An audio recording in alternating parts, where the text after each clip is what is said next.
पंजाब में चुनाव आचार संहिता लगने से कुछ घंटे पहले पंजाब सरकार ने डीजीपी बदल दिया। सिद्धार्थ चट्टोपाध्याय को हटाकर वीके भावरा को पंजाब का नया डीजीपी बनाया गया है। इस परिवर्तन के पीछे लोग फिरोजपुर कांड को वजह बता रहे हैं। सिर्फ इतना ही नहीं, पंजाब सरकार ने फिरोजपुर के एसएसपी हरमनदीप हंस का भी तबादला कर दिया है। तो क्या पंजाब सरकार ये मान चुकी है कि 5 जनवरी की घटना के पीछे बड़ी लापरवाही थी?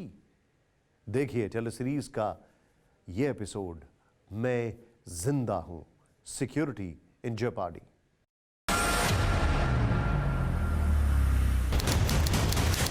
सत्ताईस अक्टूबर 2013, पटना, बिहार।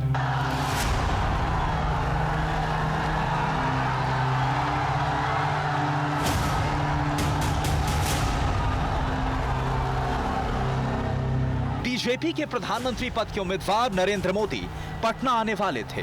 मोदी को देखने और सुनने के लिए 3 लाख से ज्यादा की भीड़ पटना के गांधी मैदान में जमा थी।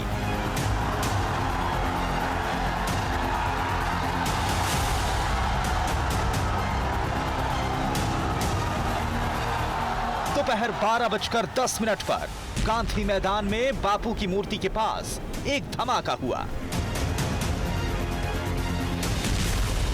5 मिनट बाद मैदान के दक्षिणी कोने में ट्विन टावर्स के पास दूसरा धमाका हुआ। टारगेट पर नरेंद्र मोदी थे। वहां मौजूद बीजेपी नेताओं को लगा कि समर्थक खुशी के मारे पटाखे फोड़ रहे हैं, लेकिन मोदी को यह गलतफहमी नहीं थी।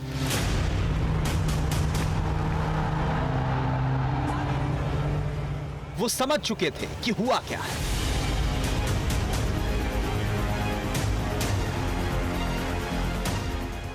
नरेंद्र मोदी जब भाषण दे रहे थे तब भी 4 बम ब्लास्ट हुए थे। इस हमले में 6 लोगों की मौत हो गई थी और 89 लोग घायल हुए थे।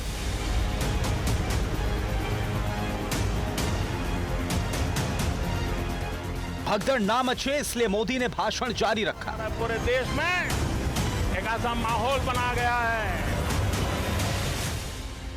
नवंबर 2021 में एनआईए कोर्ट ने नोमान अंसारी, हैदर अली उर्फ अब्दुल्ला, मोहम्मद मोजिबुल्ला अंसारी और इम्तियाज अंसारी को पटना ब्लास्ट को अंजाम देने के लिए फांसी की सजा सुनाई।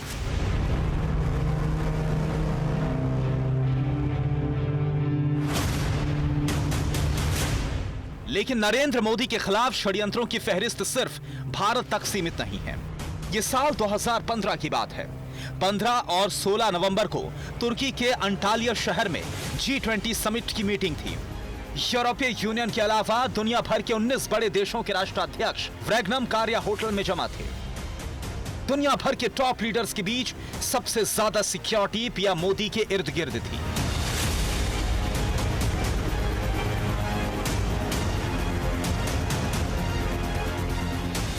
जानते हैं क्यों? क्योंकि तुर्की में मोदी पर हमले का प्लान बना था और यह प्लान था सबसे खूंखार आतंकी संगठन इस्लामिक स्टेट का।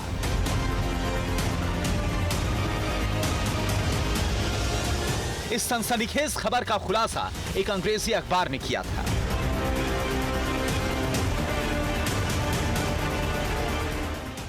यह वो वक्त था जब बगदादी के आतंकी संगठन की ताकत दिन दूनी और रात चौगनी बढ़ रही थी।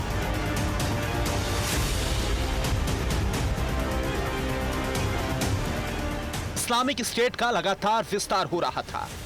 अखबार की रिपोर्ट के मुताबिक एनएसए अजीत डोवल को बगदादी के इस प्लान का पता चल गया और फिर पीएम मोदी की सिक्योरिटी को अभेद कवच बनाने का काम तेज कर दिया गया।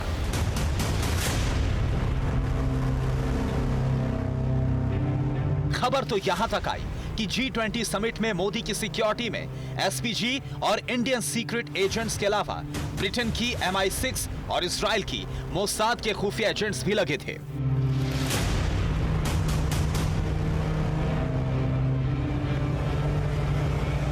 मोदी सकुशल वतन लौट आए, लेकिन एक चीज तो साबित हो चुकी थी कि इंडिया के प्राइम मिनिस्टर दुनिया के सबसे खूंखार आतंकवादी संगठन के टारगेट नंबर 1 है।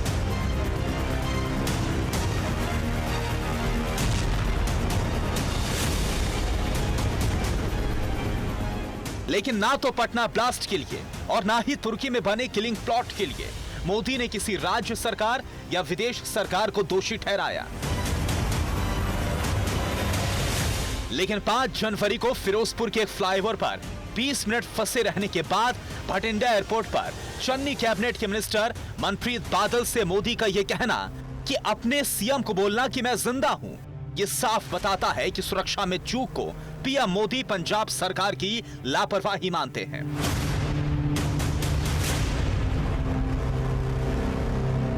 सात जनवरी को सुप्रीम कोर्ट में भारत के सॉलिसिटर जनरल ने सुरक्षा में चूक पर जो कहा वो बताता है कि फिरोजपुर के फ्लाईओवर पर वो 20 मिनट पीएम मोदी के लिए ही नहीं बल्कि देश के खिलाफ भी बड़ी साजिश हो सकती थी।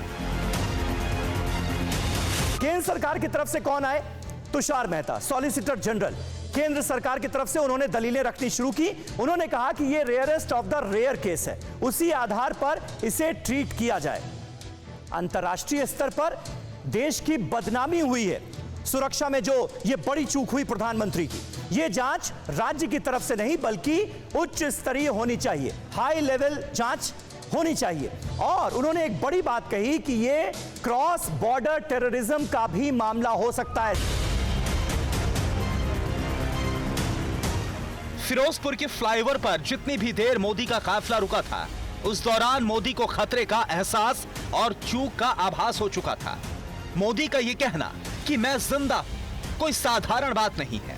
प्राइम मिनिस्टर को खुद पता है कि साजिशों का विस्तार कहां तक है।